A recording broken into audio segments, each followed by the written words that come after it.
que está aqui, eu queria que vocês respondessem quanto tempo demoraram para que vocês tivessem o diagnóstico de vocês. Eu não coloquei enquete dessa vez, eu esqueci de colocar enquete. Temos opções de enquete, mas dessa vez falhei miseravelmente. Então, coloquem aqui quanto tempo demorou para vocês, desde quando vocês suporam até vocês terem um diagnóstico, que foi isso que a gente também falou aqui. Mas não seria o caso dos pacientes trazerem problemas, né, para consulta? Como assim, CAC? Pseudociências? Seriam Não sei. Fiquei na dúvida, fiquei na mesma dúvida. CAC linda, me explica aí dos problemas. Pode ser, ela falando, podia ser pior, podia ver no chat GPT.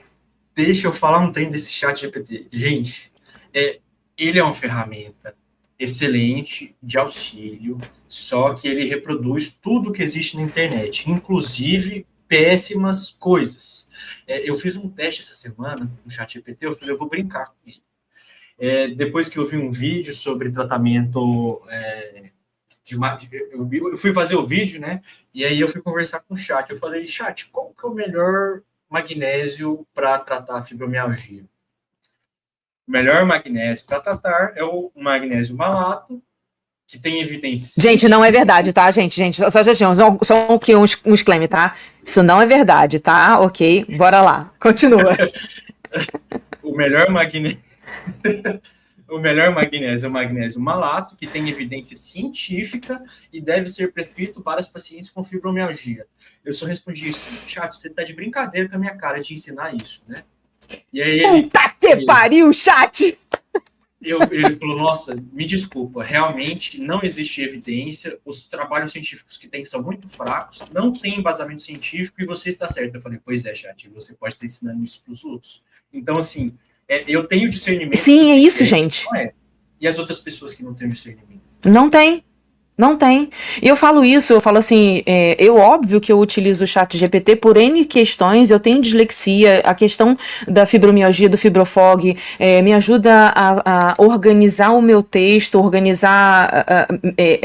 eu escrevo o texto e peço, me ajude a organizar para não ter falas repetitivas e tudo mais, para elaborar, né? Ok, mas eu vou ler aquilo ali e eu vou ter o discernimento porque eu tenho o conhecimento para contrapor, mas a grande maioria não tem.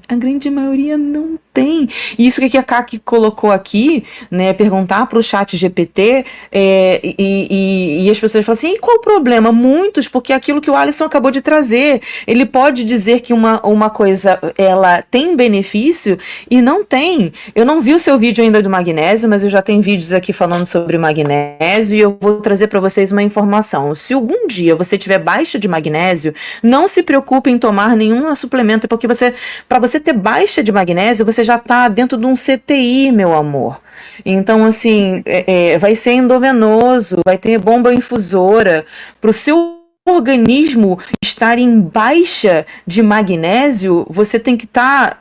você já está com outros problemas, assim, você já está de arrasta para outros problemas. E a suplementação de magnésio, né, qualquer dose acima, né, do que o nosso corpo precisa, uma alimentação muito ruim, muito pobre, você já tem uma concentração de magnésio ok, né, da sua vida. E quando você aumenta, né, essa dosagem de magnésio, um dos fatores, ele tem outros, né, mas um dos fatores que ele causa é dores musculares, dores e rigidez muscular. O que a pessoa com fibromialgia menos precisa? Deixa ele de linhas. Vocês conseguiram entender? Que suplementação de magnésio só está piorando vocês? Não tem zero de benefício. Mentira, tem benefício sim tomar magnésio. Ele precisa pagar o Porsche, né? Então, vamos lá. Lendo as mensagens. Cadê? Você consegue... Consigo. Ela... Foi quando o Alisson falou que tem colegas que não queriam pacientes com fibromialgia, porque nós temos muitos problemas. Karina, o que acontece no meu consultório? Esses médicos, quando atendem pacientes com suspeita, ou com diagnóstico de fibromialgia, eles não atendem, eles encaminham. E aí fica jogando de um para o outro. Joga para um especialista, joga para outro especialista, não é comigo, não é comigo, eu só trato das dores, eu só trato da cabeça, eu só trato de doença de reumatismo. E isso que eu falei é entre linhas. Essa informação que eu falei para vocês é algo que eu tenho até que ter cuidado de falar, porque é a realidade do meu ambiente, mas é algo que traz muita complicação em trazer essa informação. Sim. É triste dizer isso, Alisson, porque assim, você está trazendo relatos de dentro da onde as pessoas buscam socorro, mas eu digo a gente que faz divulgação científica, a gente sabe que a realidade que está, né, o que está ali, você só está constatando o que realmente acontece, e no final das contas, e é onde eu falo que a população que mais precisa, ela está simplesmente sendo maltratada, sendo torturada. Né? Deixa eu voltar aqui em cima para poder... Muitas mensagens, o pessoal engasgou aqui, engatou aqui, deixa eu ver aqui que muitas vezes somos chamados de doidos. Sim, isso é gaslight, tá? Isso é gaslight médico. Deixa eu aproveitar e fazer aqui um corte, fazer aqui uma observação. Muitas das vezes, a gente, como paciente, a gente não sabe que está passando por um gaslight, que é uma atitude extremamente, não só capacitista, mas ela tenta convencer você que você tem isso e aquilo, que é só da sua cabeça, isso é desvalidação, isso é crime, tá? Isso é crime. Se você passou por um gaslight, não importa há quanto tempo, se você tem um contato e sabe quem é esse médico, quem é esse portador de CRM, vocês precisam fazer uma notificação, vocês precisam criar notificações. Eu falo em fazer denúncia, as pessoas falam, mas aí vão contra mim. Não, vocês precisam informar, porque assim, vamos lá, o CFM vai olhar a lista das críticas, né, dos alertas, vou continuar chamando, né, de denúncia.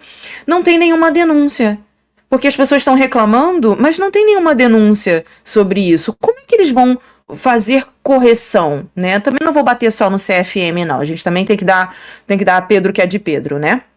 Então, assim, fazer denúncias é uma forma da gente também exigir que esses profissionais se capacitem, que esses profissionais, eles tenham pelo menos alguma coisa batendo nele, na mão dele, e falando, você não pode estar fazendo isso. Entendem que tem essa questão, né? Porque esse tipo de atitude, mesmo que não sejam práticas pseudocientíficas, ela pode gerar inúmeros gatilhos, ela pode gerar problemas, aumentar e ser gatilho para problemas como depressão, como ansiedade, e piorar ainda mais a fibromialgia, e as pessoas simplesmente se desviverem por causa de atitude de gaslight médico. E eu fico muito triste com essas coisas que acontecem, porque quantas vezes eu percebi que a paciente estava com vergonha de falar que ela tinha fibromialgia, porque ela já estava esperando que eu ia vir com um espeto, que eu já ia maltratar ela. E aí eu falava, não, tá tudo bem, tá tudo tranquilo, pode conversar, pode falar o que você quiser, eu não vou te julgar, para mim tá tudo certo. E quantas vezes eu já escutei, doutor, é até estranho consultar contigo, porque dependendo de com quem eu consulto, eu saio de lá chorando, porque eu escuto cada coisa. Isso é algo que acontece toda semana. É algo que eu escuto. É assustador. É assustador. E aí eu cliquei sem saber que você estava falando disso, e a mesma comentário da Aninha, né? O pior é quando a gente vai tomar os remédios que eles passam, aí a gente não melhora, e a gente que é culpada que o remédio não funcionou. Não é que eles prescreveram, né? Quero saber, aqui ó, Adria, quero saber como se tivesse cheia de água, com a cabeça cheia de água. Pode ser considerado um sintoma da fibromialgia? Depende. essa sensação se for Diz da mental. cabeça cheia. Não, tô falando, se for mental, ela pode ser considerada da fibromialgia, porque essa sensação de névoa mental, da gente não conseguir concatenar o raciocínio. Se for, como eu já senti que parece que tem o tecido, assim, parece que o couro, né, tá inchado, ele pode ser da fibromialgia e pode não ser, porque é desregulação do processamento, né, dessa percepção. Pode também não ser, pode ser alguma outra coisa em conjunto, se for na questão do tecido. Porque muitas das vezes a gente tem inchaço, né? Pode ser inchaço medicamentoso, pode ser N questões, né? Se for de tecido que você está se referindo. Aqui, ó. Tem que fazer exercício. Gente, isso me dá um ódio. Isso me dá um ódio. Toma aqui o Isso me dá remédio e um vai pra ódio. academia. Vai pra academia, vai andar. É só ir andar. Gente, eu não Pra tô melhorar. falando que a culpa é sua, Dane-se que a pessoa não consegue, nunca treinou na vida, dane-se que a pessoa tem outros problemas de saúde, outras comorbidades que se ela sair para caminhar, ela pode ter um outro problema, dane-se que a pessoa não tem dinheiro para uma academia, dane-se que a pessoa, dane-se, né? É aquilo que você estava falando do esquecer de olhar a pessoa biopsicossocial, né? Tipo a cabeça inflamada. Quando a gente fala de sintomas na cabeça relacionados à fibromialgia, que é o que você falou, há diversos sintomas que podem ocorrer nessa região aqui relacionados à fibromialgia, desde cefaleia, desde essa lutina, que é o que você falou, da sensibilidade aumentada no corpo cabeludo, desde alterações na mastigação. A gente abre muito o leque para inúmeros sintomas que a pessoa com fibromialgia pode ter só daqui do pescoço para cima. Imagino pro resto. Não, isso aqui pra mim também me mata. Eu tô juntando aqui pra falar mais pra frente, porque eu quero perguntar mais coisas pro Dr. Alisson, porque o Dr. Alisson, né, ele é casado. Beijo, Ju! Ela tem live, inclusive, acho que para alguma faculdade agora, que ela fala, Alisson, o que você vai fazer sexta-noite? Aí eu falei, não, vou fazer uma live. Ela, não, eu também. Então, pronto, combinados. Então, assim, tô acelerando aqui, mas eu vou falar depois um pouquinho sobre as atividades físicas. Isso aqui nossa, isso pega demais também. Você faz pilates e hidroginástica? Isso não serve. Ui. Disse a pessoa que não sabe, nunca estudou biomecânica, fisiologia do movimento, nunca estudou cinesiologia, e aí quer... Fala. E provavelmente nunca foi pra academia. E aí quer se meter na profissão alheia. Deixa eu ver aqui, ó. Passei por vários medicamentos porque vários causavam efeitos colaterais e foi preciso ir mudando. Cirlei, não é só a questão...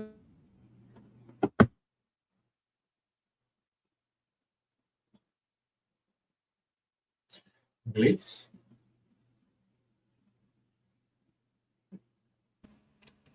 Opa, voltei? Voltei. Minha internet deu uma piscada aqui. Tem muita gente que acaba tendo problema de saúde por causa de prescrições, né, indiscriminada medicamentosa. Eu fiz até uns stories que eu acabei nem postando, que eu tô sem espaço de memória no celular, falando justamente sobre a gente não tem que ser rato de laboratório. E aí eu vou passar a bola em relação pro Dr. Alisson, que ele é um médico e não um prescritor de medicamento. Vocês entendam que isso tem diferença. Primeiro ponto aqui em relação à fala dela, e que eu vou até relembrar o que você falou. Não é uma receita de bolo. O tratamento não segue uma regra específica. Temos essas medicações aqui, tome todas e leve embora para sua casa. Isso não funciona de forma alguma. E eu até evito de ficar falando, eu evito até o momento presente de ficar falando, tal remédio é bom, tal remédio é bom, porque senão pode influenciar as pessoas a tomarem atitudes erradas. Eu tenho uma paciente já de acompanhamento de longa data já, e ela conseguiu melhorar. Ela conseguiu ter o controle dos sintomas dela. E já eram 15 anos que não tinha. E aí, as amigas dela, o que você está tomando que eu vou tomar também? Eu quero saber o que você está tomando. Ela, gente, não é assim que funciona, não. Se vocês quiserem, vocês têm que consultar com o médico, com o doutor Alisson. E vocês acham que eu vou passar o meu remédio para vocês, sendo que vocês não sabem o que vocês têm e eu não sei o que vocês têm? Então, passa muito a minha resposta para essa questão da Cirlei aqui, nisso que eu estou falando. A gente tem que ver o que está cometendo essa pessoa. A gente tem que ver quais são os sintomas predominantes dessa pessoa. Tem pessoas que O que está mais... Desculpa, o que mais aquilo que acomete, porque assim, muitas das vezes, eu vou dar um exemplo aqui que pode até ser considerado medicação, mas simeticona é um genérico para tirar gases de flatulência. Tem pessoas que têm tantas dores abdominais que só de se prescrever aqui, toma um simeticona. E aí, tipo, mas você não vai me passar nenhum remédio para fibromialgia? E aí a pessoa vai melhorar porque diminuiu esses gases que estava tendo, ela vai diminuir o quadro de gatilho de dor. Não é porque vai dizer que o simeticona é uma medicação para fibromialgia? Não, não é. Mas é o quadro clínico que está afetando ela. E é sobre isso. Isso, para mim, sua fala foi perfeito. Porque, aí, por exemplo, a dor. Eu tenho que ver com o paciente qual que é o momento que ela sente mais dor. Tem pacientes que têm um período noturno, tem pacientes que têm um período diurno. Se as dores prevalecem no período noturno, para que eu vou cobrir durante o dia? Se prevalece, por exemplo, sintomas relacionados à fadiga, ao sono não reparador, eu tenho que mexer nisso daqui. Não, é muito complicado e assim, eu evito muito de ficar falando sobre certas medicações para não induzir o erro. Essa, para mim, é uma das partes fundamentais antes de falar qual que é a medicação que você tem que tomar. Que aí, que nem você falou, você não vai me passar um remédio para fibromialgia? Calma, gente. Você tem que ver. E é isso. Eu também não falo, né? Muitas pessoas me perguntam, Gleice, qual o remédio que você tá tomando? Dá vontade de falar assim, eu tô tomando... Você vai... né? Dá vontade. Você vai... eu tô. E então, assim, você vai... Aí, né? Aí você é grossa. Não, não é isso, gente. Entender que vai variar muito e dizer sobre medicação pode causar muitos problemas. Você não sabe que o coleguinha, se ele tem um problema cardíaco, se ele tem um problema renal, se aquilo vai afetar alguma coisa. Então, se tem um transtorno psiquiátrico associado. Então, assim, até o nem sabe do paciente, o histórico da medicação, você tem que verificar. Aí você passa uma medicação que você não pode passar junto com ela que ela não poderia tomar, e de repente ela escuta de alguém com fibromialgia que toma e começa a tomar e vai parar no pronto-socorro, dá um BO, dá um problema no coração dela, porque empilhou duas medicações que não poderiam ter sido empilhadas.